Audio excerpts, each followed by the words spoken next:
बंधुओं, श्रीमद् भागवत जी ऐसा ग्रंथ है, और ग्रंथ नहीं है, श्री कृष्ण है।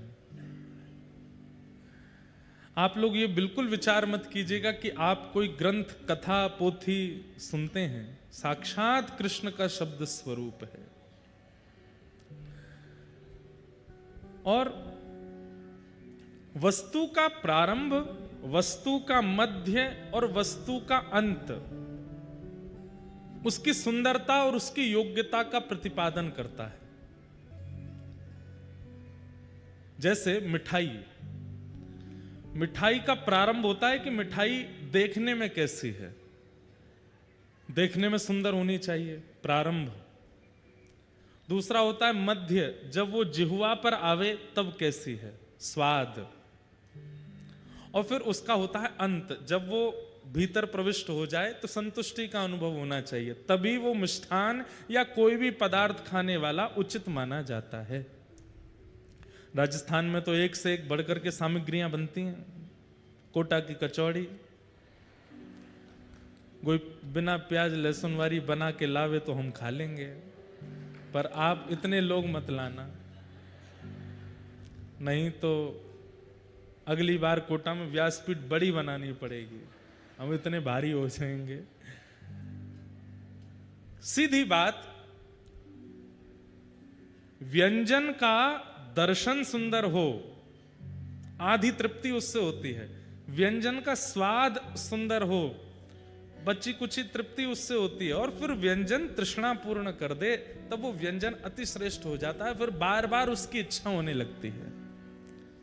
ठीक वैसे ही श्रीमद् भागवत जी का आदि, मध्य और अंत, तीनों में एक बात की प्रधानता है, सत्य। क्या? सत्य। श्रीमद् भागवत जी के प्रारंभ में ना कृष्ण की आराधना है, ना राम जी की आराधना है, ना शंकर जी की आराधना है, ना नारायण की आराधना है, ना किसी देवी की आराधना है। कितना वर्सेटाइल है श्रीमद् भागवत का स्वरूप। प्रारंभ भी करते हैं किससे? बोले सत्यम परम धीमहि, जो भी परम सत्य है मैं उसे प्रणाम करता हूं। कोई नाम नहीं कहा गया। अगर कोई कहे कि हम तो अन्य पंथ के हैं, अन्य मजहब के हैं, हम भागवत जी कैसे सुने?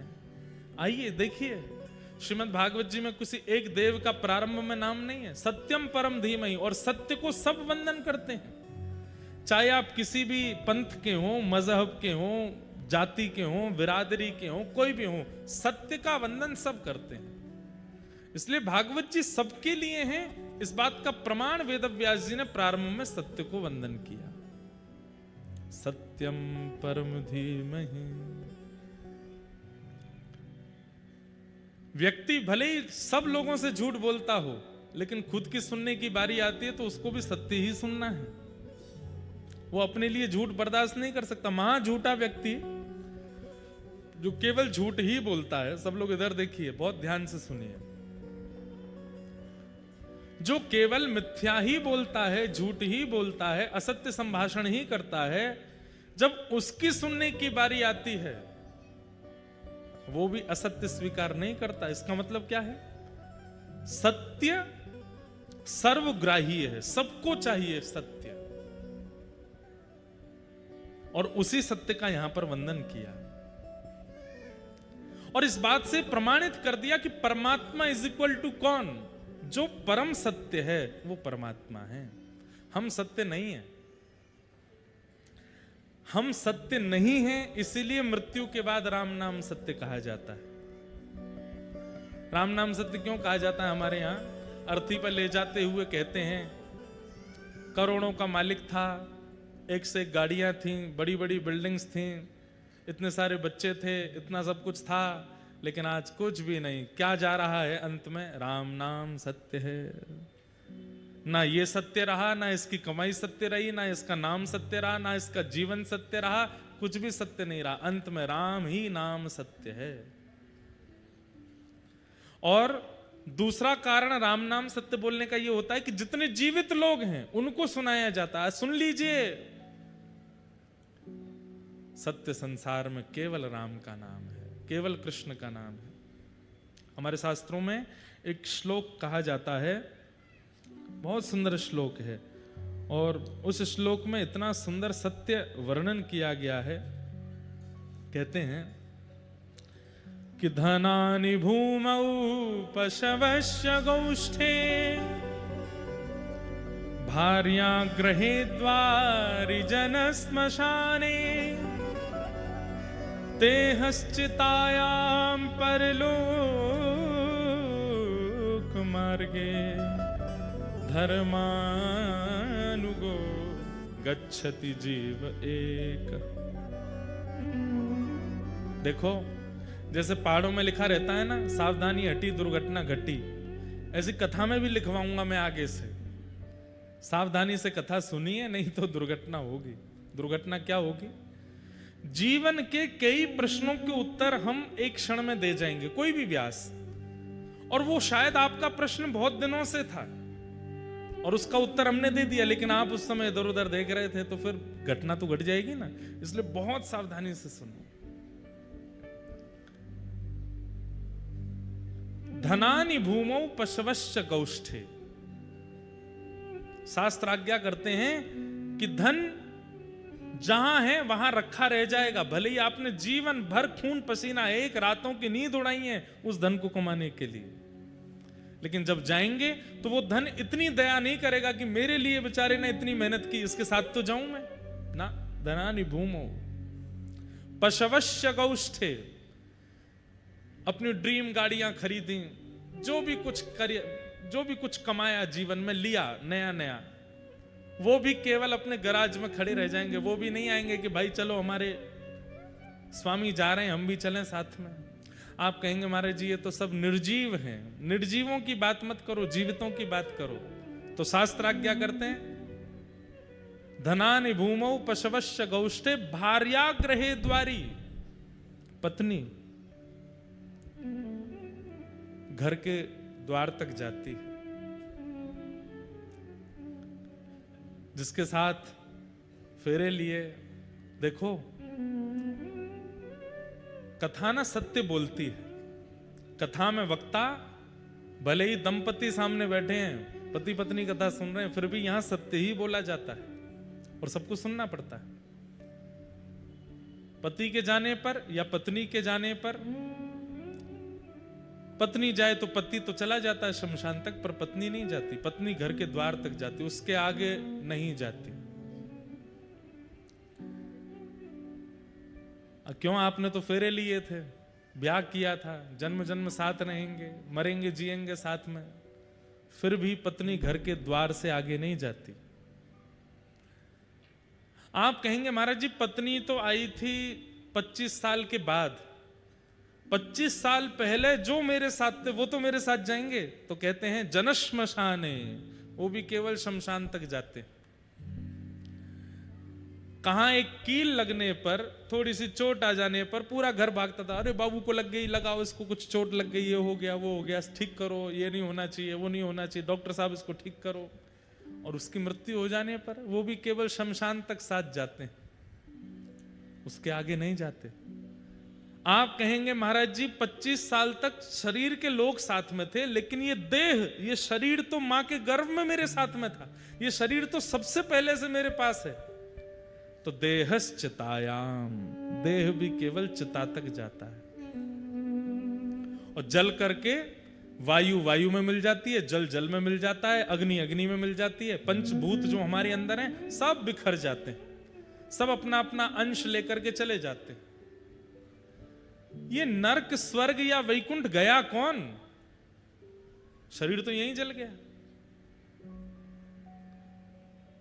और वो जीवात्मा गई भी तो उसको लेके गया कौन?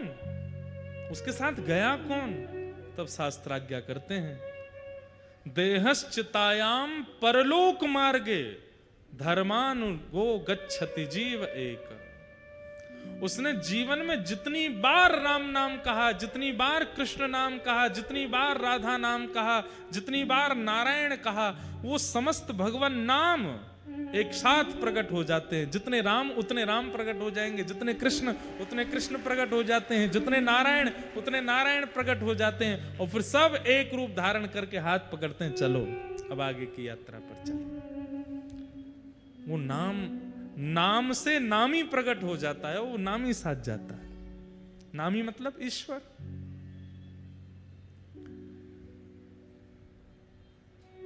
अंतिम यात्रा में जो हमें साथ लेकर के जाता है वही तो अपना हुआ, बाकी सबने तो छोड़ दिया।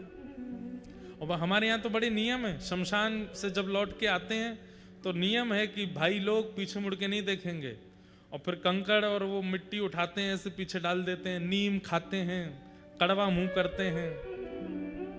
क्यों? उस जीवात्मा को बताने के लिए कि देख हमारे अंदर तेरे प्रति कोई मोह नहीं है। अगर आप पीछे देख लोगे तो क्या हो जाएगा? उसको जो गया है उसको लगे, वो बार बार देखता है कि ये मुझे देखेंगे कि नहीं, ये इनको मेरी प्रति आसे, ये मेरा भाई था, ये मेरा दोस्त था, ये मेरा मौसी का बेटा, ये मेरा बुआ का बेटा, इसको मैंने स्कूटी पे घुमाया, इसको मैंने समोसे खिलाए, देखेगा मेरी तरफ? लेकिन मना कर देते पंडित जी, पीछे मत देखना, सब लोग चलो। क्यों? क्योंकि आप अगर उसके प्रति ममत्व दिखाओगे तो उसको आगे की यात्रा करने में कष्ट होगा। इसलिए भले ही रोते हैं, भले ही भावुक होते हैं, फिर भी अपने हृदय को कठोर करके कोई व्यक्ति देखता नहीं, रोने वालों को शांत किया जाता, मत रो। क्यों? उसको कष्ट होगा। पर ये तो संसार का नियम है, हमने इतना उसको अपना मान लिया है कि फिर उसके प्रति रोते हैं।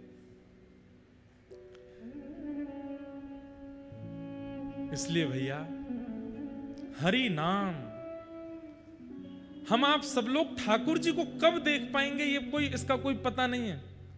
हाँ, हम इतना ही देख सकते हैं कि नाथद्वारा में श्री जी बाबा को देख लें, वृंदावन में राधा वल्लभ जी, राधा रमण जी, बिहारी जी को देख लें, जयपुर में गोविंद देव जी को देख लें, यही हमारे ठाकुर हैं। प्रत्यक्ष चलते फिरते ठाकुर जी इस कलिकाल में हमें दिखेंगे इसका कोई पता नहीं है। हमारे पास केवल उनका नाम है, बस उस नाम का आश्रय ले लीजिए। नाम एक क्षण के लिए भी आप उसका त्याग मत करो, वही परम सत्य है। उसी परम सत्य नाम को यहां पर प्रणाम किया गया। सत्यम परम धीमहि, हम नाम को वंदन करते हैं। जिस नाम के सहारे, जिस नाम के आश्रय से प्रहलाद ने भगवत प्राप्ति की, मीरा ने भगवत प्राप्ति की, सूरदास ने भगवत प्राप्ति की, कुम्मन दास ने भगवत प्राप्ति की, वही नाम हमारा आश्रय है। नाम और मंत्र ये दो अलग है। गुरु प्रदत्त मंत्र जो है, मंत्र क्या है? मंत्र परहेज है और नाम औषधि है। बहुत ध्यान से सुनिएगा। मंत्र परहेज है और नाम औषधि है। कई बार आप गुरु आश्रित होने के बाद मंत्र का त्याग कर देते हैं नाम के आश्रय में आने के बाद, कि अब तो नाम ही चल रहा है। औषधि लेते रहेंगे, परहेज नहीं करेंगे तो भी रोग ठीक नहीं होगा, परहेज तो करना पड़ेगा। इसलिए गुरु प्रदत्त जो मंत्र होते हैं, या फिर वैदिक परंपरा से आपको जो मंत्र प्राप्त हैं, जैसे कि ओम नमो भगवते वासुदेवाय 12 अक्षर मंत्र है, या गायत्री मंत्र है। गायत्री मंत्र माइक पर नहीं बोलते, ऊंचे स्वर में नहीं बोलते। या फिर हमारे श्री वैष्णव परंपरा में जो रामानुज परंपरा के यहां बैठे हैं, उनको अष्टाक्षर मंत्र मिला है, कई लोगों को गोपाल मंत्र मिला है। ये मंत्र की विशेषता आपको जाननी पड़ेगी। वो परहेज है। नाम अलग करते रहिए, मंत्र का भी आश्रय लेते रहिए। मंत्र और नाम दोनों साथ में करेंगे तो परहेज औषधि दोनों होंगी, रोग नष्ट भी होगा, और रोग नष्ट होते ही आपको स्वस्थता रूपी श्री कृष्ण की प्राप्ति हो जाएगी। नाम क्या है? भगवान का नाम परम सत्य है। वो नाम ही नामी को प्रकट कराता है, इसलिए उस नाम को ही हम परम सत्य कह करके उसको प्रणाम करते हैं। धर्म प्रोजित कैतवोत्र परमो निर्मत्सराणां सताम् वैद्यं वास्तवमत्र वस्तु शिवदम् तापत्रयोन्मूलनम् श्रीमद्भागवते महामुनिकृते किं वा परैरीश्वर सद्यो हृद्यवरुध्यते त्रिकृतिभिः शुश्रूषुभिस्तत्क्षणात्। 3 श्लोक हैं, पहला हमने बोल दिया, ये दूसरा है। तीनों श्लोक बहुत ध्यान से सुनने, ये तीनों मंगलाचरण है भागवत जी के। दूसरा श्लोक क्या कहता है? विषय, अधिकारी, संबंध और प्रयोजन। सबसे पहली बात, भागवत का विषय क्या है? विषय क्या है? जैसे आप कोई भी थेरेपी कराते हैं डॉक्टर के पास जाकर के, उसका एक आप पूछते हैं इसको कराने से होगा क्या, ऐसे ही भागवत सुनने से होगा क्या, उसका विषय क्या है? बहुत ध्यान से सुनिएगा। कई लोग सोचते हैं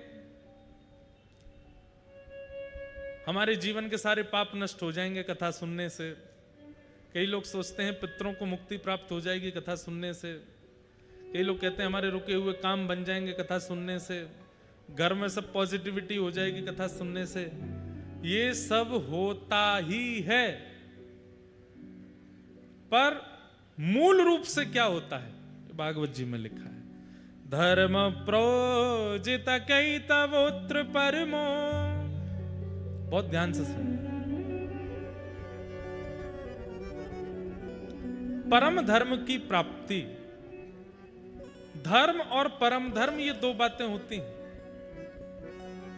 आप शरीर का चिंतन करके भोजन करते हो, शरीर का चिंतन करके स्नान करते हो, शरीर का चिंतन करके तैयार होते हो, शरीर का चिंतन करके घूमने जाते हो, डोलते हो, आदि आदि। जहां शरीर का चिंतन करके क्रियाएं की जाती हैं वो सब धर्म के अंतर्गत आ जाती हैं।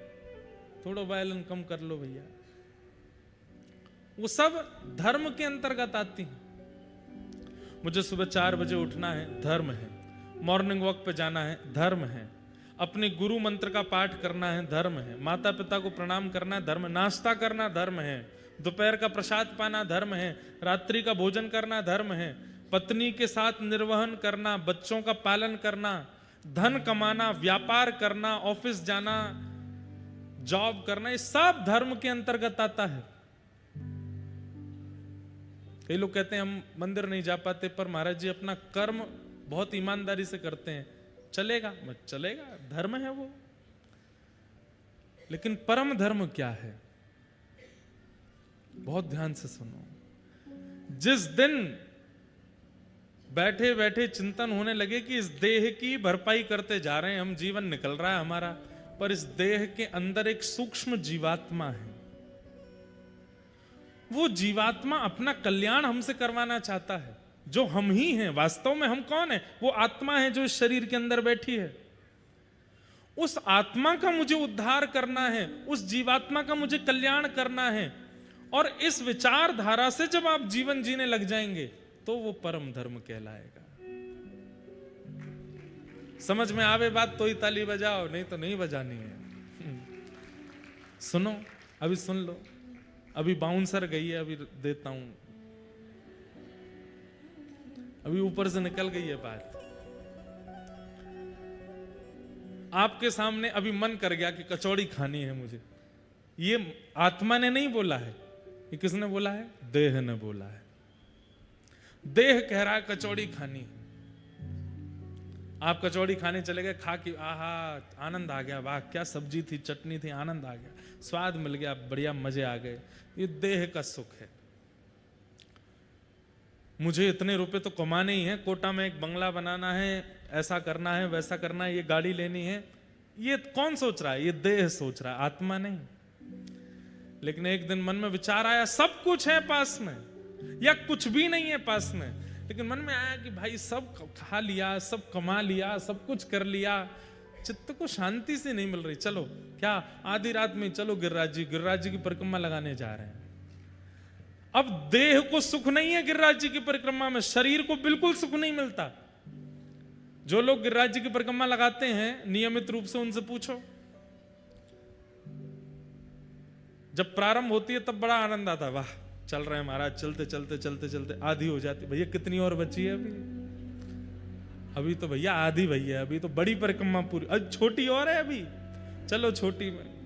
हे गिरिराज धरण, हे गोवर्धन नाथ, हे हमारे श्री राधा रानी, जल्दी पूरी कराओ। अंतिम पड़ाव 3 किलोमीटर, हे भगवान ये 3 के 300 मीटर क्यों नहीं हो गए? ये 3 किलोमीटर कितने भारी पड़ते। शरीर को सुख नहीं है परिक्रमा में, क्यों? क्योंकि शरीर को तो पीड़ा होती है, शरीर को तो छाले पड़ते हैं, शरीर तो थकता है, शरीर तो वहां परेशान होता है, शरीर की अनुकूलता नहीं होती परिक्रमा में। दौड़ते हारते जैसे तैसे, बस ये पहुंच गए, जैसे ही पहुंचे, जय हो हे गिरिराज बाबा, अब लंबे आमेंगे, 6 महीना बाद आमेंगे, अब तो है गई बस। क्यों? शरीर। लेकिन परिक्रमा पूरी होते ही एक अद्भुत सुख का अनुभव होता है, वो सुख शरीर को नहीं होता, शरीर तो पीड़ा में है, वो आत्मा को होता है, वही परम धर्म है, वो परम धर्म कहलाता है। चलो ये तो मैंने कहीं दूसरी बात बताई, एक प्रैक्टिकल बात बताता हूं। कथा में आना ये धर्म नहीं है। शरीर की अगर मानोगे तो शरीर क्या बोलेगा? अरे YouTube पे आ रही है लाइव, चल के जाओ, फिर वहां पर रजिस्ट्रेशन करवाओ, फिर पास मिलेगा, फिर उसके बाद बैठो, अच्छे ब्याज जी हैं 2 बजे बुला लेते हैं, स्वयं 5 बजे आते हैं, वहां बैठे रहो चुपचाप, कभी भजन चल रहे हैं, कभी कुछ चल रहा है, कभी बैठे रहो, कभी कोई कहीं से उठ रहा है, कभी कोई कहीं से प्यास लगे तो फिर बाहर जाओ, फिर अंदर आने के लिए मगजमारी करो, हे भाई मेरी जगह पे तू कैसे बैठा। इतनी हड़कम, शरीर कहता जान दे सबको, यहीं बैठे रहो। ये रजिस्ट्रेशन पता है क्यों हो रहे हैं? जो वास्तव में शरीर धर्म में रहते होंगे वो आएंगे ही नहीं। मैं सोचेंगे कहा करना वहां जाके, यहीं घर पे ही सुन लेंगे, यूट्यूब पे आ ही रही है कथा। लेकिन जिनके हृदय का परम धर्म बोलता है वो रह नहीं पाते। कहते भाई रजिस्ट्रेशन करवाना पड़ेगा, पास लेनी पड़ेगी, मगजमारी करनी पड़ेगी, 1 बजे जाके बैठना पड़ेगा तभी आगे जगह मिलेगी। बैठेंगे लेकिन जाएंगे। 1 बजे से लेकर 6 बजे तक प्रतीक्षा करेंगे, 6:30 तक प्रतीक्षा करेंगे, 7:30 तक प्रतीक्षा करेंगे। किसके लिए? कि व्यासपीठ पर व्यास जी बैठ करके जब अपने शब्द सुनाने प्रारंभ करेंगे, क्या मिल रहा है आपको? कुछ भी तो नहीं। कोई कचौड़ी तो फेंकना रहो ऊपर से, रसगुल्ला तो लुटाना रहो। काय को बैठे हो इतने आराम से, इतने ध्यान से, इतने धैर्य पूर्वक, इतने आनंद में? जब मैं यहाँ प्रवेश करा मुझे जो डर लग रही थी, मैं 2-4 तो यूं गुर्रामेंगे। बढ़िया आए व्यास जी, इतनी देर लगा दी। हम पायलट से कहे मैंने जल्दी उड़ाए दो यार, वो महाराज जितनी स्पीड है उतनी तो चलूंगा मैं। लेकिन जब यहां आए तो सबके मुख पे ऐसी प्रसन्नता, धैर्य था। उससे पहले भले ही नहीं रही होगी, लेकिन आने के बाद तो आई। ये क्या है? किसके लिए? देह तो इतनी किसी की नहीं सुनता। मान लीजिए कि किसी एक्टर का कार्यक्रम होता, वो 5 घंटा लेट आता, लोग बाग पुतले जला देते बाहर जाके। हमने इसलिए बुलाया था कोटा, लेकिन आप सब लोग धैर्य पूर्वक बैठे, आनंद से बैठे, और सबके मुखमंडल देखो कितने प्रसन्न हैं। कईयों के बहुत जरूरी काम होंगे, कई झूठ बोल के आए होंगे, कई ऑटो में लटक के आए होंगे, कोई किसी से लिफ्ट लेके आया होगा। कैसे कैसे आए आप सब लोग? सबकी अपनी अपनी जिम्मेवारियां हैं, सबका अपना घर है, सबका अपना व्यापार है, पर सब छोड़ करके किसके लिए आए? देह के लिए तो नहीं आए, आत्मा के लिए। यही परम धर्म है। यहां पर आप देह चिंतन नहीं कर रहे हो, यहां पर आप आत्मचिंतन कर रहे हो। यहां पर बस वो शब्द जो यहां प्रकट हो रहे हैं, वो कीर्तन जो यहां प्रकट हो रहा है, वो लीलाएं कथाएं जो यहां प्रकट हो रही हैं, वो देह को सुख नहीं दे रही हैं, वो चित्त को सुख दे रही हैं, वो आत्मा को सुख दे रही हैं। यही परम धर्म है। और भागवत जी का यही उद्देश्य है कि सुनने वाला व्यक्ति एक स्थिति में आकर के देह के अभिमान का त्याग करके अपने आत्मचिंतन का विचार करे और आत्मचिंतन की क्रियाओं में लग जाए, फिर वही करे जिससे आत्मा को सुख मिले। यही भागवत का मूल विषय है। मीराबाई कहती हैं, मैं तो गोविंद रा गुण गासूं, राणा जी रूठे तो मने काय करसी। अरे आप कहती हैं कि राणा रूठता है, राजा रूठता है, आपका देवर आपके ऊपर विष पहुंचाता है, कभी शेर को पीछे छोड़ देता है, कभी आपको मरवाने के षड्यंत्र करता है। अरे इससे अच्छा तो नाम गाना छोड़ दो। अरे नाम गाना छोड़ दूं? एक व्यक्ति रूठेगा, एक व्यक्ति नाराज होगा, इसके लिए मैं नाम छोड़ दूंगी? चरणामृत रा नैम हमारा, चरणामृत रा मैं तो नित उठ दर्शन पासूं, मैं तो नित उठ दर्शन पासूं।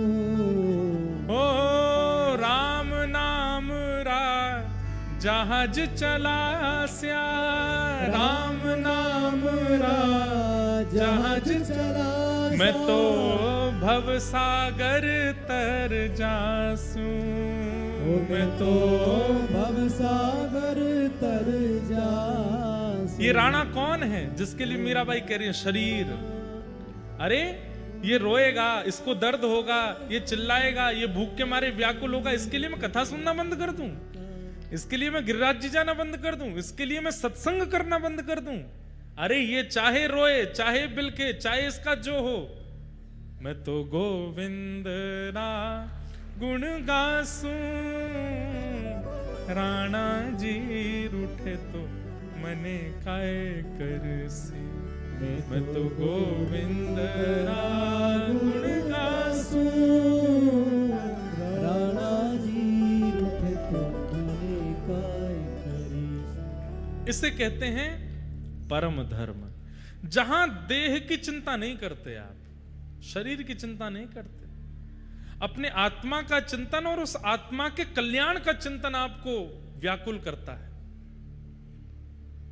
चाहे वो संतों के दर्शन से हो, रसिकों की वाणी से हो, कीर्तन से हो, कथा से हो, परिक्रमा से हो, किसी भी स्थिति से हो। क्षमा कीजिएगा, अगर नाथ द्वारा जाने के पीछे उद्देश्य ये है कि कल मेरा एग्जाम है या 1 महीना बाद एग्जाम है, श्रीनाथ जी को प्रणाम कर आऊं, पास हो जाऊं, तो यहां पर भी आप देह सुख के लिए गए हो, आत्मा का नहीं है। वहां पर आप किसी संत के पास आशीर्वाद लेने जाते हैं कि सब जीवन में मंगलमय हो जाए, ब्याह हमारा अच्छा हो, बालक हमारे पढ़े लिखे बढ़िया हो जाए, यहां पर भी देह सुख है, यह भी आत्म कल्याण नहीं है। वृंदावन हो, जगन्नाथपुरी हो, नाथद्वार हो, कहीं भी आप जाते हैं और वहां पर सूक्ष्म एक ये भाव आ जाता है आपके चित्त में कि मेरा ये काम बन जाए या ये हो जाए या ये हो जाए, वो सब देह सुख में आ जाता है, वो फिर आत्म कल्याण नहीं है। कोई आपसे पूछे श्रीनाथ जी क्यों जा रहे हो, बोले पता नहीं, बस मन कर रहा है देखने का, ये आत्म कल्याण है। बस श्रीनाथ जी को देखना है, अपने चित्त में विराजमान करना है, एक झलक उनकी दिख जाए बस, मैं उन्हें ना दिखूं वो मुझे दिख जाए बस। किस लिए? अपने चित्त को शांति देने के लिए, चित्त को सुख देने के लिए। वही परम धर्म है और भागवत जी का वही विषय है। आज सुबह जब मैं जा रहा था तो भक्तमाल जी पढ़ता हुआ जा रहा था, एक इतने सुंदर राजा की मैंने कथा पढ़ी उसमें। बंधु नित्य एक नियम बना लीजिए, जैसे कई आजकल के युवा नॉवेल्स पढ़ते हैं, बुक्स पढ़ते हैं, इंस्टाग्राम चलाते हैं, फेसबुक चलाते हैं, एक सदग्रंथ पास में रखा करो, उसमें से भले एक पेज पढ़ो जरूर, इतना सुख मिलेगा आपको, ऐसी ऊर्जा मिलेगी आपको, और इतना कुछ नया मिलता है कि बस आनंद आ जाता है। तो एक राजा की कथा पढ़ रहा था, जगन्नाथपुरी के एक राजा थे। कहते हैं कि नित्य जगन्नाथ महाप्रभु का महाप्रसाद उनके यहां आता था। ध्यान से सुनना, महाप्रसाद आता था और राजा जगन्नाथ जी से इतना प्रेम करते थे कि प्रेम से महाप्रसाद आते ही पहले दंडवत प्रणाम करते थे प्रसाद को और फिर उसको स्वीकार करते थे। बंधुओं, एक आपको हम नियम बता दें, चाहे एकादशी हो, चाहे आपका कोई भी व्रत हो, किसी भी तीर्थ का यदि प्रसाद घर आता है तो प्रसाद के प्रति नियम कैसा होना चाहिए। मान लीजिए कि कोई प्रसाद लेके आया, कहीं का भी प्रसाद लेकर के जैसे ही आवे, सबसे पहले तो प्रसाद को प्रणाम करो और प्रणाम करके तुरंत, चाहे आपके लाख करोड़ काम चल रहे हैं, सबसे पहले प्रसाद का डिब्बा खोल करके थोड़ा ही सही ले करके अपने मुख में डाल लीजिए। चाहे एकादशी है, चाहे कुछ है, उसके प्रति अन्न बुद्धि मत रखो, उसको पाओ तुरंत। शास्त्रों में कहते हैं, आपने कहा अच्छा प्रसाद रख दीजिए, थोड़ी देर में पाऊंगा, अगले क्षण प्राण निकल गए तो नहीं पा पाओगे, अगले क्षण का भरोसा है। जैसे ही प्रसाद दिखे तो दौड़ करके जाना चाहिए, बोले पहले पवा दो, कहीं मेरे प्राण निकल रहे हो, उससे पहले जगन्नाथ जी मेरे भीतर चले जाएं।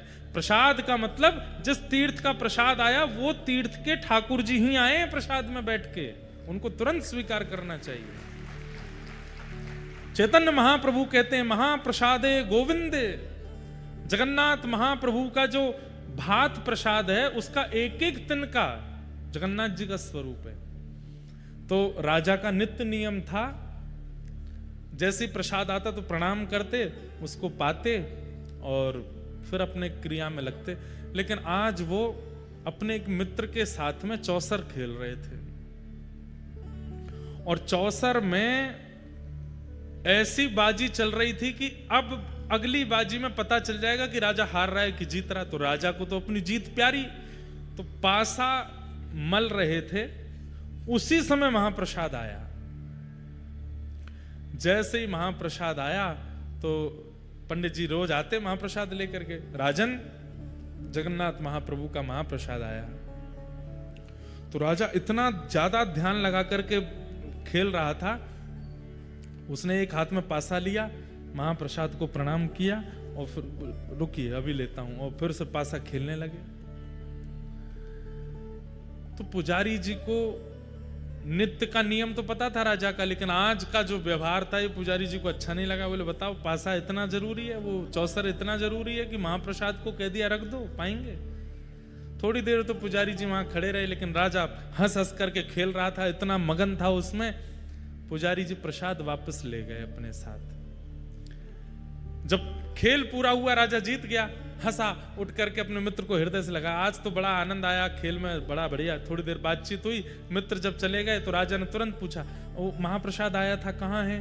तो सैनिकों ने बताया पंडित जी खड़े रहे थोड़ी देर, पता नहीं, फिर ले गए अपने साथ। राजा दौड़ करके गए पंडित जी के पास, बोले आज आप महाप्रसाद वापस क्यों ले आए? तो पंडित जी की आंखें लाल पड़ी थी, बोले कि राजन ये महाप्रसाद कोई अन्न नहीं है, कोई दाल भात नहीं है, कोई सामग्री नहीं है, साक्षात जगन्नाथ जी हैं। और जगन्नाथ जी किसी के द्वार पर आते हैं और जिसके द्वार पर गए हैं वो दूसरे कार्य में व्यस्त है। जगन्नाथ जी किसी के यहाँ ऐसे खड़े होकर के प्रतीक्षा नहीं करेंगे, इसलिए मैं उनको वापस ले आया, तुमने अपराध किया। तो राजा को इतना आत्मग्लानि हुई, अपराध बोध हुआ कि मैंने ऐसा क्यों किया। तो राजा ने, अब 2-3 दिन हो गए प्रसाद पावे नहीं, सोवे नहीं, उसको आत्मग्लानि हो रही है।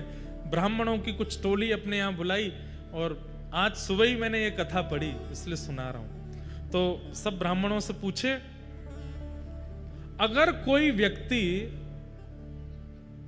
द्वार पर खड़े ठाकुर जी का अपमान कर दे, अपना नाम नहीं लिया, ये राजा का विवेक देखो, अपना नाम बोलूंगा तो ये लोग अच्छा बात बताएंगे। जैसे कोई व्यक्ति कह दे मेरे से भैया ये अपराध हो गया, तो सामने वाला ये तो कहेगा कोई बात नहीं भैया, सब हो जाता है, ठीक है, सब गंगा जी स्नान कर लो, हो गया सब ठीक, ये प्रायश्चित करा लो, संतों को भोजन करा दो, ब्राह्मण भोजन करा दो। तो राजा बोला अगर मैं कहूंगा कि मैंने अपराध किया तो ये सारे मेरे को कोई ना कोई युक्ति बताएंगे, अपने लिए ना पूछ करके किसी अन्य के लिए पूछता हूं। तो राजा ने कहा अगर किसी के द्वार पर भगवान आए हों और जिसके द्वार पर आए वो व्यक्ति ठाकुर जी का अपराध कर दे, अपमान कर दे, तो उसका दंड क्या होना चाहिए? हमें उसको क्या दंड देना चाहिए, ये बता दीजिए। तो पंडित जी बोले अगर कोई भगवान का अपराध करता है तो राजा को उसका त्याग कर देना चाहिए, चाहे वो प्रजा में से हो, चाहे परिवार में से हो, कोई भी हो। ठाकुर जी का अपराध करने वाले को राजा को एक ही दंड देना चाहिए, क्या? उसका त्याग करो। राजा बोले ठीक है, अब आप जा सकते हैं। अब राजा मन में क्या विचार कर रहे हैं, मैंने इस हाथ से अपराध किया, अब मैं इस हाथ का त्याग करूंगा, इसको कटवाऊंगा मैं। तो कैसे कटवाऊं? स्वयं तो काट नहीं पाऊंगा, अपने हाथ को कैसे काटूंगा? किसी और से कहूंगा तो कोई काटेगा नहीं। तो राजा ने क्या युक्ति बनाई, मतलब देखिए कैसी भगवत परायणता है राजा के चित्त में। 2-3 दिन से जानबूझ करके अपना चेहरा ऐसे बनाया कि बहुत चिंता में है। मंत्री जी ने 3 दिन बाद बड़े संकोच में पूछा, राजन आप बहुत चिंतित दिखते हैं, क्या बात है? तो राजा ने कहा, मंत्री जी मैं तुम्हें बता रहा हूं, तुम किसी को मत बताना। बोले हाँ बताओ। रात में एक प्रेत मेरे कक्ष में आता है और उसका रूप स्वरूप नहीं दिखता, तो वो हल्ला करता है और खिड़की में से केवल अपना हाथ मुझे दिखाता है, और उसको देख करके मैं बहुत चिंतित होता हूं, भयभीत होता हूं, सामने आता नहीं है। उसकी मुझे बड़ी चिंता हो रही है, वो क्या करना चाह रहा है मैं समझ नहीं पा रहा। मंत्री बोले आप इतनी सी बात, आप चिंता मत करिए। बोले तो हमारी कुल देवी हैं, उनका खड़ग मैं लेकर के आऊंगा, उस खड़ग की नित्य पूजा होती है, और उस खड़ग को लेकर के मैं आपके कक्ष में सो जाऊंगा। आज रात में जैसे ही वो प्रेत अपना हाथ दिखाएगा मैं उसका हाथ काट दूंगा। राजा बोले हाँ ठीक है, तुम ये काम कर देना। मंत्री जी नीचे सो गए। राजा चुपचाप उठ करके गए, बाहर जाकर के खिड़की में से हल्ला करके जैसे ही अपना हाथ अंदर किया, मंत्री जी ने खड़ग उठा करके हाथ काट दिया। रक्त की पिचकारी निकलने लगी, लेकिन राजा तो प्रेमाश्रुओं से रो रहा था, आनंद कर रहा था। मंत्री जी ने उठ करके देखा, बोले अरे ये कोई प्रेत नहीं, ये तो हमारे राजा साहब हैं। चरणों में गिर गया, बोले भगवान आपने ऐसा क्यों किया? तो बोले इस हाथ ने ठाकुर जी के प्रसाद का अपराध किया, इस हाथ का मैं कैसे अपने पास रख सकता हूं, इसलिए इसका त्याग करना था, इसलिए मैंने कटवा दिया। महाप्रभु जगन्नाथ मंदिर में खड़े खड़े व्याकुल हो गए राजा की इस दशा पर। तुरंत अपने पुजारी जी को कहा कि सुनो, अभी इसी वक्त उस राजा को लेकर के आओ। राजा के पास गए तो हाथ कटा हुआ है, या मल्लम पट्टी लगा रखी थी। मंत्री बोले ठाकुर जी ने स्वप्नादेश किया है, आपको बुलाया मंदिर में। ठाकुर जी के सामने गए तो महाप्रभु जगन्नाथ जी अपनी ब्रह्म वेदी पर ऐसे झूम रहे थे। राजा बोले नाथ आज मुझे लगता है कि मेरी सेवा पूर्ण हो गई। बोले क्यों? जैसे मेरे महाप्रभु के हाथ हैं, आज मेरा हाथ भी वैसा ही हो गया है। आपकी भुजा नहीं है, मेरी भी भुजा नहीं है, मैं भी वैसा ही हो गया हूं। लेकिन नाथ मैं आपको प्रणाम करता हूं। जैसे ही ठाकुर जी के सामने दंडवत किया, राजा का वह हाथ पुनः प्रकट हो गया। ठाकुर जी बोले मैं तुमसे बहुत प्रसन्न हूं, तुम्हारी इस भगवत परायणता पर मैं इतना प्रसन्न हूं। आज के बाद ऐसा कुछ मत करना, क्योंकि तुम्हारे चित्त में जो प्रेम मेरे प्रति है वो अद्भुत है। देह का चिंतन यदि व्यक्ति करता है तो धर्माधिकारी माना जा सकता है, लेकिन जब व्यक्ति अपने चित्त का चिंतन करता है और वो चित्त के कल्याण की भावना में सदा लगा रहता है, वही व्यक्ति परम धर्माधिकारी माना जाता है। और श्रीमद् भागवत यही करती है कि धर्म से उठा करके अब परम धर्म की ओर ले जाती है। यह भागवत का विषय है। कथा सुनने वाला व्यक्ति देहाभिमान से उठ जाता है और उसको चिंता होती है कि मेरे चित्त का कल्याण होना है, मेरी आत्मा का कल्याण होना, और उसके कल्याण के लिए मुझे कुछ करना पड़ेगा। भागवत का विषय। दूसरी बात, भागवत का अधिकारी कौन है? परम धर्म के मार्ग पर चलने के लिए कौन सा ऐसा व्यवहार है जो आपको अपने चित्त में लाना पड़ेगा? बहुत ध्यान से सुनना। चित्त में काम है, क्रोध है, लोभ है, आदि आदि दोष हैं, आलस्य है, क्रोध है, मोह है, रहने दो, कोई बात नहीं। इन सबके सहित भी आप परमाधिकारी बन सकते हो। लेकिन एक दोष ऐसा है, वो अगर आपके चित्त में है तो आप परम धर्म के मार्ग पर कभी नहीं आ पाओगे। मतलब परम धर्म मतलब भक्ति के पथ पर आप कभी नहीं आ पाओगे अगर ये दोष आपके अंदर है। तो कौन सा दोष? निर्मत सराणाम सताम, दूसरे की उपलब्धि से ईर्ष्या होना। ईर्ष्या का दोष यदि किसी के चित्त में है, वो ठाकुर जी का अधिकारी नहीं बन पाता। बंधुओं, देखिए, काम, क्रोध, लोभ, अभिनिवेश, अहंता, ममता, चिंता आदि आदि जो दोष हैं, इन सब का पता हमको लगता रहता है और दूसरों से हम इस बात को शेयर भी कर लेते हैं कि मेरे अंदर क्रोध बहुत है, मेरे अंदर काम बहुत है, मेरे अंदर ये दोष बहुत है। लेकिन ईर्ष्या का दोष जो होता है, इसको हम सबसे छुपाते हैं। यहां पर बैठे हर व्यक्ति को किसी से ईर्ष्या होती है। उसकी बात होती है तो आप विचलित हो जाते हैं, उसकी बात मत करो मेरे सामने। उसके बारे में कुछ अच्छा सुन लेते हैं, अरे यार तुम क्या जानो, उसकी सच्चाई तो मुझे पता है, वो तो ऐसा है, वो तो ऐसा है, वो तो ऐसा है, 10 बातें बुरी बोल देते हैं। ये ईर्ष्या का जो दोष है ना, अगर ये आपके चित्त में है तो आप चाहे कितना भी नाम कर लो, कितना भी भजन कर लो, कितनी भी कथा सुन लो, कितना भी आप नियम कर लो, ठाकुर जी आपको कभी नहीं मिलेंगे। भैया, नाम का, कथा का, परिक्रमा का, जप का, नियम का फल क्या है कि चित्त से ईर्ष्या खत्म हो जाए। अरे हम तो कहते हैं आज ही चिंतन करो, किसका नाम सुन के ईर्ष्या होती है, किस व्यक्ति की बातें सुनकर के ईर्ष्या होती है आपको। 7 दिन कथा सुनो और 7 दिन बाद उस व्यक्ति का फोटो देखना खोल के फोन में। अब ईर्ष्या नहीं हो रही, अब तो अच्छा सा लग रहा है, तो समझ जाओ कथा ने लाभ किया है, कथा ने फायदा कर दिया है। वो व्यक्ति सामने आकर के खड़ा हो जाए और आपके मन में आए, यार जीवन भर में इसके अंदर दोष ही दिखता रहा, लेकिन इसमें भी दोष नहीं है, गुण ही है। समझाओ कथा, समझो कथा लगी आपको। लेकिन 7 दिन पहले जिसके प्रति जैसी भावना विचारधारा थी, 7 दिन बाद भी वैसी ही रही है। इसका मतलब कथा का प्रभाव नहीं हुआ, नाम का प्रभाव नहीं हुआ, परिक्रमा का प्रभाव नहीं हुआ, जप का प्रभाव नहीं हुआ, यज्ञ अनुष्ठान का प्रभाव नहीं हुआ। हर कथा, हर परिक्रमा, हर दर्शन, जितनी बार नाथ द्वारा जाओ उतनी बार आपके अंदर परिवर्तन होना चाहिए, उतनी बार आप बदले बदले आने चाहिए लौट करके, तो आपका जाना अच्छा है। साल नहीं तो हफ्ता में 3 बार जाओ, कोई फायदा नहीं। वही बात है कि डॉक्टर के पास हर हफ्ते, हर महीने में 1 बार चेकअप कराने जाते हैं, पर ना तो कचौड़ी छोड़ रहे हैं, ना घी छोड़ रहे हैं, ना मलाई छोड़ रहे हैं, ना शुगर छोड़ रहे हैं, चकाचक पा रहे हैं धुआंधार। और फिर डॉक्टर को जाकर कह रहे हैं आंखों के आगे काला काला हो जाता, कुछ करो ठीक हो जाऊं मैं।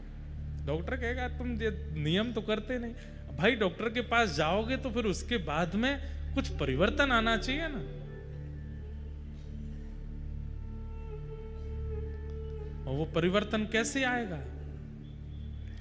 श्रीनाथ जी के पास जाकर के कह दिया करो, हे श्रीनाथ जी, हमारे कोटा में एक व्यक्ति रहता है, उससे मुझे बड़ी ईर्ष्या होती है, आप कृपा कर दो कि अब के मैं लौट करके जाऊं, उससे मुझे ईर्ष्या ना हो, उससे मुझे प्रेम हो जाए।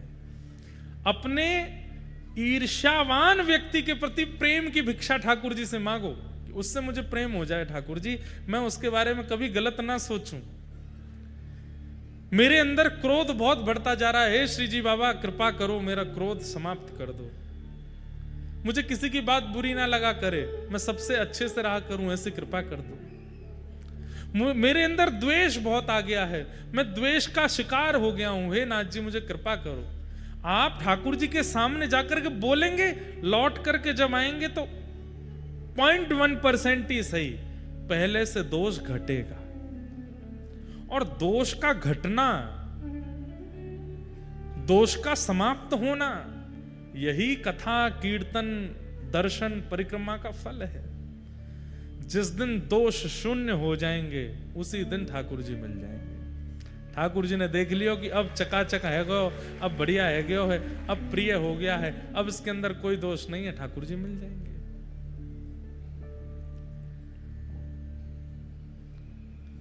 वास्तव में कथा सुनने का यही रूप है कि हम हमारे दोषों को काटें, थोड़ा कम करें, घटावें। 7 दिन के बाद भी कुछ नहीं बदला, वैसे कि वैसे ही रहे।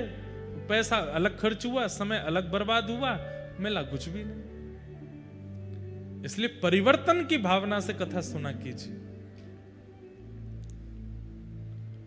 हम कथा कहते हैं, मैं अपनी प्रशंसा के रूप में नहीं कह रहा हूं, हर कथा में एक चीज से आगे निकल जाता हूं।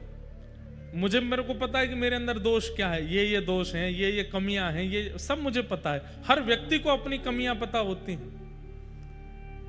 हर कथा में विचार करके बैठता हूं कि इस कथा में ये दोष का नाश करना है, इस कथा में ये कमी से थोड़ा ऊपर बढ़ना है। और नाश की बहुत बात की है, थोड़ा ठीक करें, थोड़े से ही आगे बढ़ा जाता है। अपने आप एक दिन देखेंगे कि सारे दोष नष्ट हो गए। अच्छा, सर्व दोष विमुक्त हो गए, इसका क्या प्रमाण है? अब आपके अंदर कोई दोष नहीं बचा, इसका प्रमाण क्या है? दीनता। जिस दिन झुकने लग जाओ, जिस दिन दीनता चित्त में आ जाए, जिस दिन सरलता चित्त में आ जाए, जिस दिन कम बोलने का मन हो, मुख पर एक मधुर सी प्रसन्नता रहती है, बस सुनने की इच्छा होती है, ना ज्यादा किसी को समझाना, ना ज्यादा किसी से बोलना, ना ज्यादा किसी से मतलब रखना, बस अपने चित्त से आनंदित रहना, प्रसन्न चित्त होकर के विचरण करना और अत्यंत दीन होना। सामने कोई आ जाए, देख जरा सा भी बड़ा व्यक्ति है, उसी को प्रणाम कर लेते हैं, उसी के सामने झुक जाते हैं, उसी को वंदन कर लेते हैं, समझ जाओ दोष विमुक्त हो रहे हो। कथा यही करती है। निर्मत सराणाम सताम। तो इसलिए अगर आपके अंदर ईर्ष्या है, सबसे पहले उसी की चिकित्सा करो। काम बाद में, क्रोध बाद में, लोभ बाद में, आलस्य बाद में, मोह बाद में, सब बाद में, पहले ईर्ष्या की चिकित्सा हो। ईर्ष्या इतना बड़ा पत्थर है, नाली में ब्लॉकेज हो गया, क्यों? भीतर कुछ भारी फंसा हुआ है। डंडा डाल करके उसको निकाल दो, सारा पानी अपने आप चला जाता है, जितनी गंदगी है सब अपने आप चली जाती है। अब आप क्या कर रहे हैं? नाली फंस गई है, अच्छा बहुत दुर्गंध आ रही है, क्या करो? परफ्यूम डाल दो। अब परफ्यूम डाल दोगे 5 मिनट के लिए सुगंधी रहेगी, उसके बाद फिर दुर्गंध आएगी। अब भी दुर्गंध आ रही है, अब क्या करें? उसमें तीर्थों का जल मिला दो।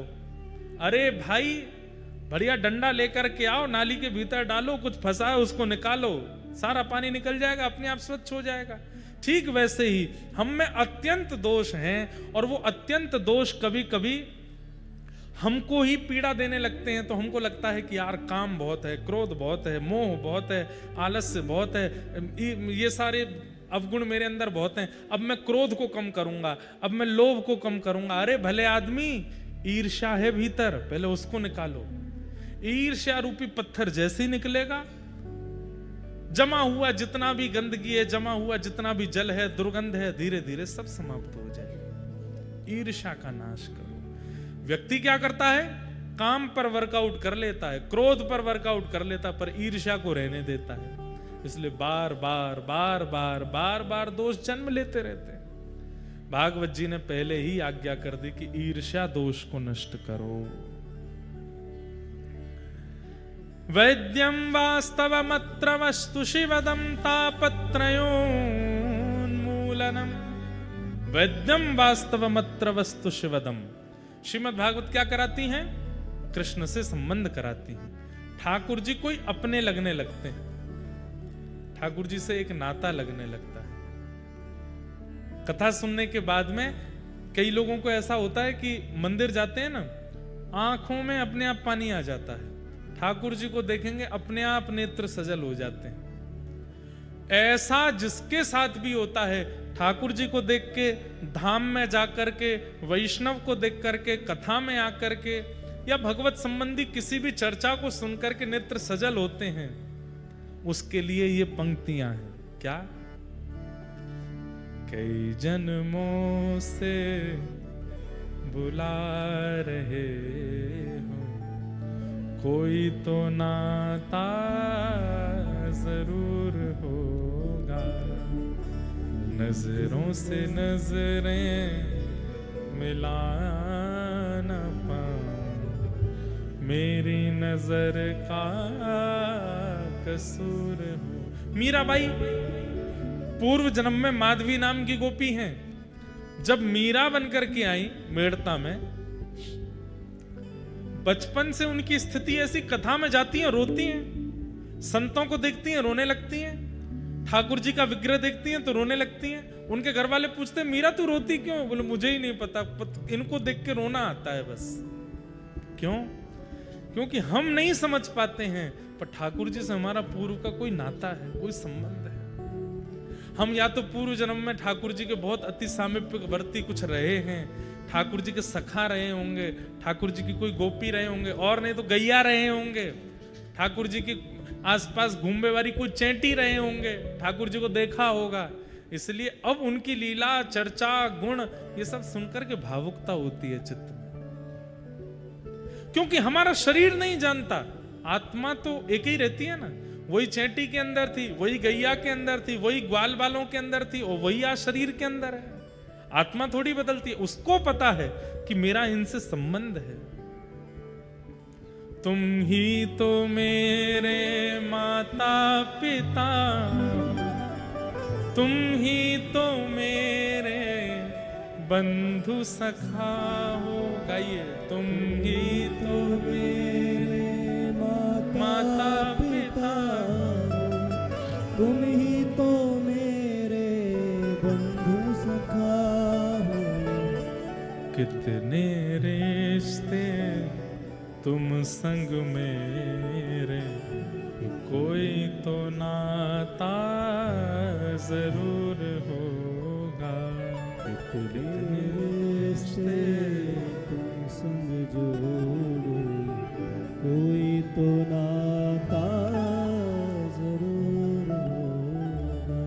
कई जन्मों से बुला रहे हो, कोई तो नाता जरूर होगा।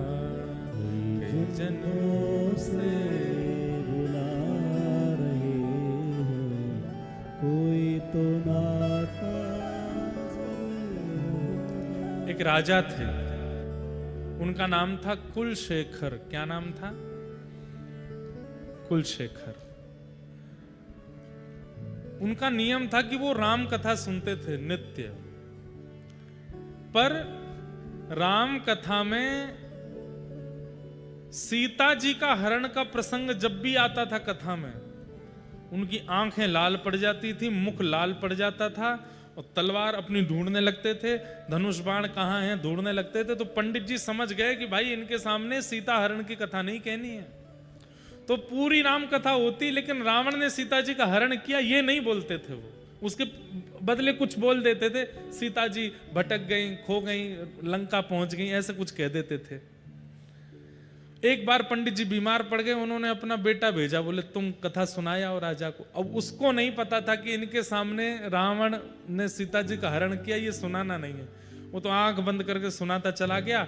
बोले कि महाराज, राम जी तो वन में मृग के पीछे दौड़े, दूर से राम स्वर सुनाई दिया तो लक्ष्मण जी भी दौड़े, लक्ष्मण रेखा बना करके चले गए। इतने में ही लंकापति रावण एक ऋषि का रूप धारण करके आया, भिक्षा मांगने लगा। जैसे ही सीता जी भिक्षा देने आई, हाथ पकड़ करके उसने तुरंत अपने पुष्पक अपने विमान में बिठाया, ले जा करके लंका में उनको बंदी बना लिया। पूरी कथा सुना दी महाराज। राजा के तो आंखें लाल, मुख लाल, हाथ लाल, सब लाल पड़ गए। आज पहली बार उसने सुना था ये प्रसंग कि रावण ने सीता जी का हरण किया। उठ करके कहने लगा, व्यास जी ये रावण कहां रहता है? व्यास जी घबरा गए। लंका में। लंका कहां है? दक्षिण भारत में। तुरंत अपने सेनापति को बुलाया, अपने सब, अब कलिकाल में, और बोला इसी वक्त हमारी जितनी सेना है सबको तैनात करो, सबको धनुष बाण आदि सहित तैयार कर दो और निकल पड़ो दक्षिण की ओर। तो सेनापति पूछने लगे चढ़ाई कहां करनी है? वो लंका के ऊपर। सीता जी का हरण करके ले गया है रावण, उसका वध करके आएंगे। अब वो पंडित जी घबराए, बोल अरे महाराज वो तो, पंडित जी आप बैठे रहो, आपकी दक्षिणा मिलेगी पूरी पूरी, पहले सीता जी को लेके आऊं मैं। कहते हैं कोसों दूर तक तो कुलशेखर राजा अपनी सेना लेकर के चला गया। अंत तो गत्वा सेनापति आदि बोले कि इतना धन खर्च होगा, इतनी सेना लेकर के जाना, इनके भोजन प्रसादी के प्रबंध करना, और लंका में रावण कोई है ही नहीं है, और ये महाराज जी लेके जा रहे हैं पूरी सेना, और उनका क्रोध बिल्कुल कम नहीं हो रहा है। रात भर योजना बनाते हैं, लंका का नक्शा कैसा है, हम कैसे प्रवेश करेंगे भीतर, समुद्र पार कैसे करना है, सारी योजनाएं बनाते मंत्रियों के साथ। मंत्री घबराते हैं, बोले कि ये भगवान, ये इनका क्या होगा। रात भर मंत्रियों ने बैठ के राम जी से प्रार्थना करी, हे राघव जी अब आप ही हमें बचाओ। 4-5 दिन की यात्रा जब हो गई, राजा तो पूरे आवेश में लंका की ओर दौड़ रहा है, तभी बीच मार्ग पर देखते हैं, आहा, नव कंज लोचन कंज मुख कर कंज पद कंजारुण श्री रामचंद्र कृपालु भज मन हरण भव भयदार। प्रभु श्री राम साक्षात प्रकट हो गए बीच मार्ग में, और मार्ग में प्रकट होकर के बोले, राजा रुक जाओ रुक जाओ रुक जाओ। कमल नैन, नील स्वरूप ठाकुर जी का। और तभी थोड़ी देर में देखते हैं कि गोरे गोरे वदन के श्री लक्ष्मण जी भी आ गए, और तभी थोड़ी देर में देखते हैं कि आहा, तप्त कांचन गौरांगी श्री जानकी जी भी आ गई। राजा चरणों में गिर गया, बोले आप कौन हैं प्रभु। बोले हम वही हैं जिनकी कथा तुम सुनते हो। अरे आप राम जी हैं। बोले हाँ। जानकी जी आप सुरक्षित हैं। मैं तो अभी लंका जा रहा था रावण के ऊपर चढ़ाई करने के लिए। बोले हम इसीलिए बताने आए कि युद्ध पूरा हो गया है, रावण को हमने मार दिया। मार दिया आपने। बोला बढ़िया किया आपने मारा, नहीं तो मुझे मारना पड़ता जाके। ऐसे ऐसे भाव।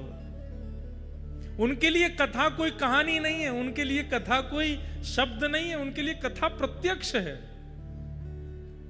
एक और हुए दक्षिण भारत में, उन्होंने भी कथा में कोई भाव सुना। हाँ, विभीषण शरणागति। विभीषण शरणागति का जब भाव सुना तो उस भाव में यह आता है कि राम जी ने जैसे देखा कि विभीषण शरणागति के लिए आया है, तो राम जी बोले अच्छा इसको बैठाओ, मैं एक बार पूछ के आता हूं। तो हनुमान जी आदि को बुला करके राम जी पूछ रहे हैं कि इसको शरण में लूं कि नहीं लूं। इस बात को सुनकर के उठ के चला गया और इतना रोया नदी के तट पर जाकर के। लोगों ने ढूंढ करके पूछा तुम रो क्यों रहे हो।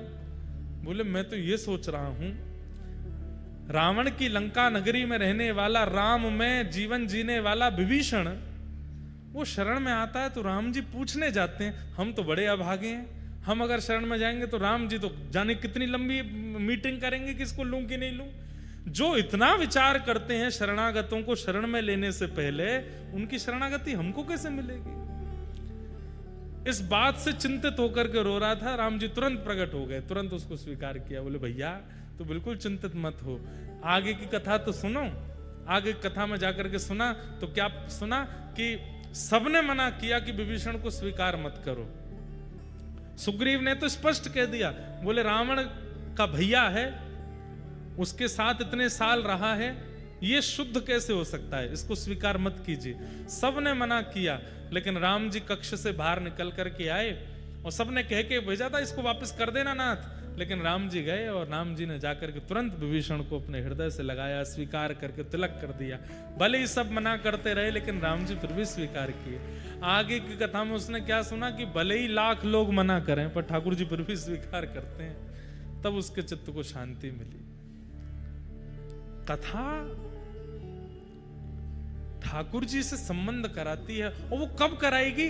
आप व्यास जी का चिंतन मत करो, ये मत सोचा कीजिए कि इंद्रेश जी कथा सुना रहे हैं, कोई व्यास जी बैठे हैं। आप तो केवल चिंतन किया करो, शब्द सुनकर के एक छवि देखो और उस छवि में सब अनुभव करो। यहां से अब व्यास जी ने कहा घोड़े पर बैठे हैं तो घोड़ा कैसा है, वो मार्ग कैसा है, वहां पहाड़ हैं, कुछ नदियां हैं। चिंतन करते हुए कथा सुना कीजिए।